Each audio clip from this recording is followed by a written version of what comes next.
Okay, so Venerable Tarpa, when she was preparing for our SAFE, Sravasti Abbey Friends Education, about online program we're working on, she discovered that there was nothing, no short videos that give information about Vajrayana.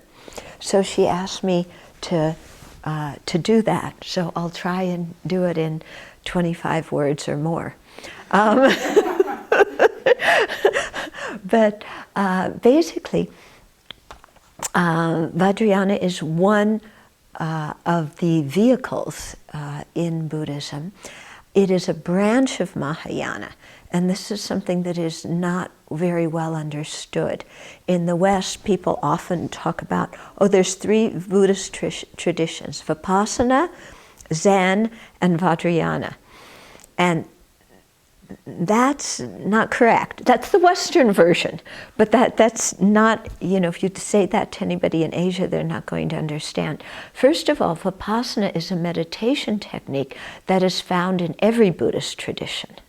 It's not a separate Buddhist tradition itself. It's a meditation technique. We have it in Tibetan Buddhism. It's in, it's the insight meditation to realize the nature of reality found in all the Buddhist traditions.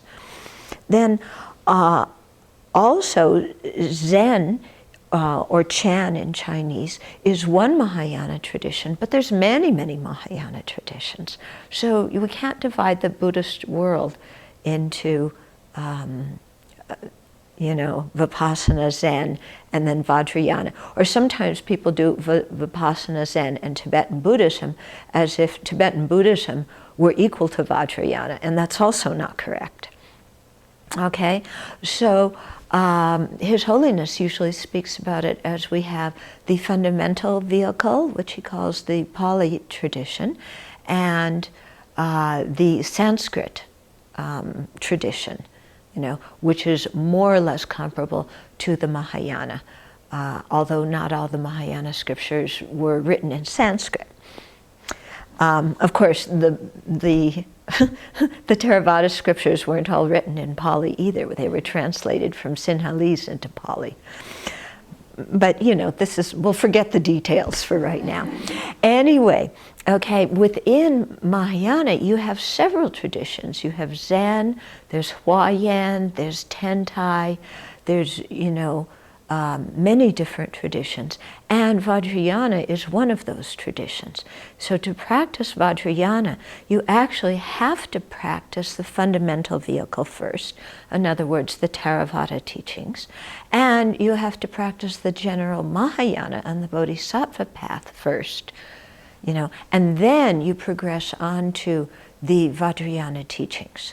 Okay, so this is very, very important, because when Buddhism comes to the West, many people instantly hear that Vajrayana is high and they want to engage in that practice, but they have no Buddhist background, and before even understanding who they are and how their present body and mind function, they're already visualizing themselves as being somebody else.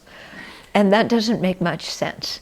Okay, so we really have to start the path out with, refuge and precepts and the Four Noble Truths and the 37 Harmonies with Enlightenment, and developing what we call the three principal aspects of the path, developing renunciation, bodhicitta, the correct view of the ultimate nature, and get some understanding and lay a very solid foundation on that before going into Vajrayana practice.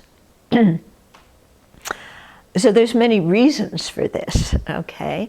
One is that Vajrayana doesn't make any sense if you don't have the foundation, in the sense that you can't build the roof of a house before you lay the foundation and build the walls, Otherwise you have a nice roof, but it doesn't make any sense.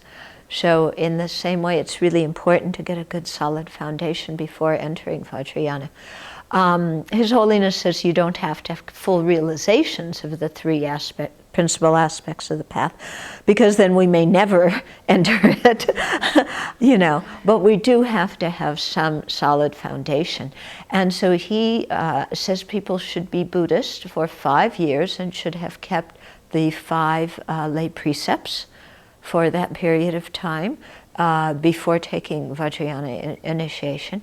And when they do take Vajrayana initiation, they should take Kriya Tantra first. There's in the New Translation School, there's 4 classes of Tantra.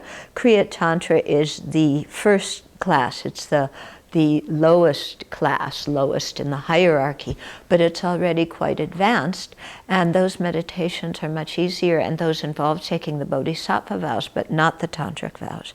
So he wants people to do that first and not just jump into highest class Tantra. Okay, so that's a little bit about where Vajrayana fits in the scheme of Buddhist teachings, and then tomorrow I'll talk maybe a little bit about some of its unique qualities in terms of how you meditate.